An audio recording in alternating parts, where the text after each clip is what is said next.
Okay, ladies and gentlemen, let's start taking a look at some transformations. Now, transformation, if we take an XY graph like this, when we're talking transformations, we're going to talk about something that changes or transforms something into something else. Now, those transformations can take one of a couple forms. One, you could have a reflection. You could have a rotation. And three, you could have a translation. Okay, so reflection, rotation, and translation. Now, by the way, you could also combine all of these in different forms and make other compound transformations. Compound meaning more than one, so compound transformations. But in our case, what we're really looking for is just the basics for now. So let's go up here. We have our x-axis, we have our y-axis, and it works out super duper nicely. Now, let's see here. Okay, if I have one axis, the other axis. That way we have them for reference. I have a peso, I think that's what it is. And if I were looking for where is this peso, it's going to be centered at 1, 2, 3, 4. 1, 2, 3. So I have 4 and I have 3. So you would say it's centered here at 4, 3. Now, if I were to reflect it, that means I'm going to take it from here and I'm going to flip it over to this side. So let's take it and see if I can do this. I really need fingernails to do this. So I'm going to flip it. And instead of seeing the little bird, I'm going to see the 5-cent mark. Now, the question is, where is it going to be over here? Well, if I flipped it over this, instead of being up at 3 but over at 4, it's going to be 1, 2, 3, negative 4. So my new center is going to be 3, negative 4.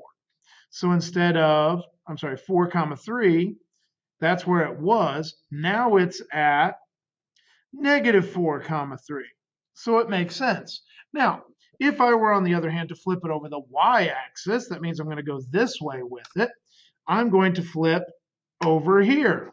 Now, in this case, it's going to be 4, but now it's going to be 1, 2, 3 down, negative 3. So I end up with 4, negative 3. And there we go. So we flipped it. Now, we could do a flip again. I could go across the y-axis this way.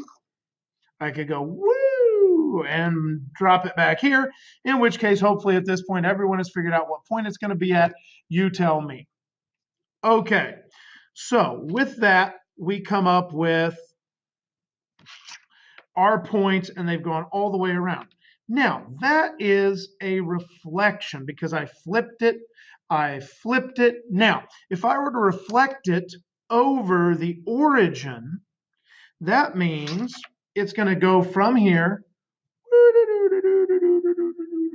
over here and land this way. That makes sense.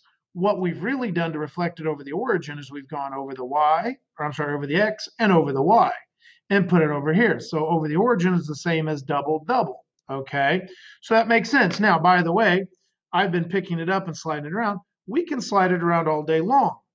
In this case, I can slide it just like that. You'll notice I did not pick it up. I just moved it, and the 5-cent side is still on the top.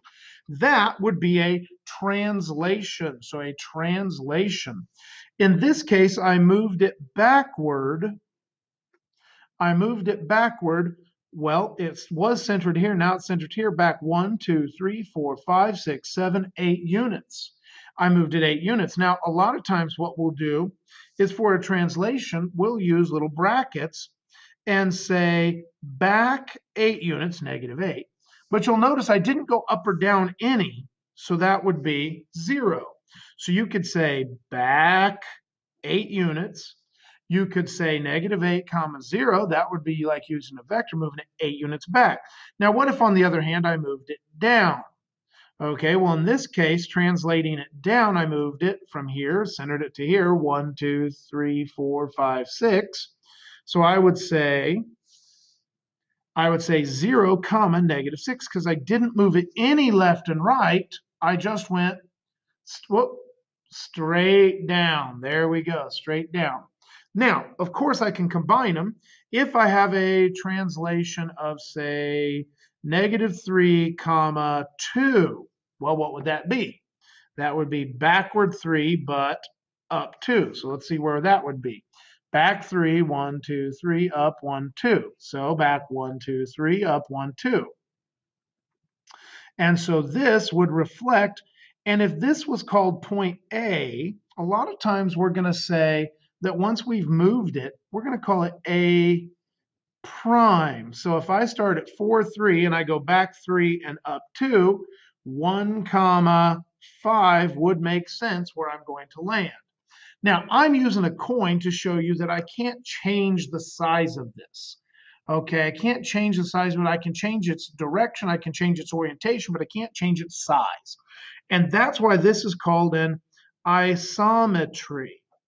An isometry means that you're not changing the shape or size of the item. So not changing the shape or size. So in essence, it's going to be congruent here as here as here as here. Okay, those don't change.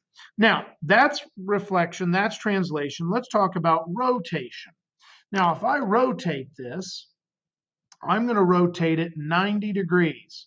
So I'm going to take it and move it to where I have a 90 degrees. Okay, and it's going to land over here. So the question is, if I rotate it 90 degrees, rotate 90 degrees, where's it going to land? Well, if I were to keep going around and go do, instead of 4, 3, it's going to be back. We know that. And we know it's going to be up. And in fact, we're going to get 1, 2, 3, 1, 2, 3, 4. It would land at a 90-degree rotation, at -3, comma 4. Because instead of being 4 over 3 up, it's back 3 up 4. It rotates around. Okay, and again, if I rotate it another 90, it's going to flip it back around from -3, 4 to -4, -3. And in fact, a 180-degree rotation works out very similarly. So we have rotations, and that would be through 90 degrees. Now we have other rotations that we could make. Okay, and in fact, let's use a little rule here. I'm going to make a random line. I'm going to make a random line. I'm going to make it with a slope here of 2. So I have y equals 2x. That's my line. I can do reflections and rotations over that. In this case, instead of being this way, I rotate it, reflect it over the line. It's going to land up there. Okay. I can also rotate it. And the thing about it is, if I flip it over this line, whatever the angle is here, when I flip it over the line, the angle's going to be in here. Now, it's not necessarily going to be on the axis. It may just happen to be close in this case. So, reflections, rotations, translations, isometries. Let's do it a slightly different way. Let's make Blockman. Now, Blockman has a strange one eye, okay? And we're going to use him to deal with reflections, rotations, translations. So in this case, this point here is at 2, 1. This one is at 4, 1. This one is at 4, 3. And this one's at 2, 3. Now, if I reflect him over this way, over the y-axis, you'll notice he was 2 units away here. He's going to be 2 units away here. So now it's -2, 1, -4, 1, -4, 3, and -2, 3. But because I reflected him, this eye was on the inside, so it's going to be on the inside again. And you'll notice it shows the reflection. It's mirror image of one another. Same thing's going to happen here if I flip it over this way. If I flip it over this way, now the eye, you get this, and we could find all the points here. If I were to rotate it, I would end up and take it and move it 180 degrees. Boom. Okay. So what was up here is now down here. See if it matches. So we have eyeball, other one. Here we go. And it does. That's a 180-degree rotation. So for a 90-degree rotation, you would look sideways. If I wanted to go through a 45-degree rotation, that makes it a little harder to show, but let's do a 45-degree rotation. I'm going to leave the pin here as the x-axis and go to the yellow lines at 45. If I go to the yellow lines at 45, now that's what it would look like if I rotated my little face dude 45. So rotations, reflections, translations, all isometries, just a couple details of some of the things that we need to talk about.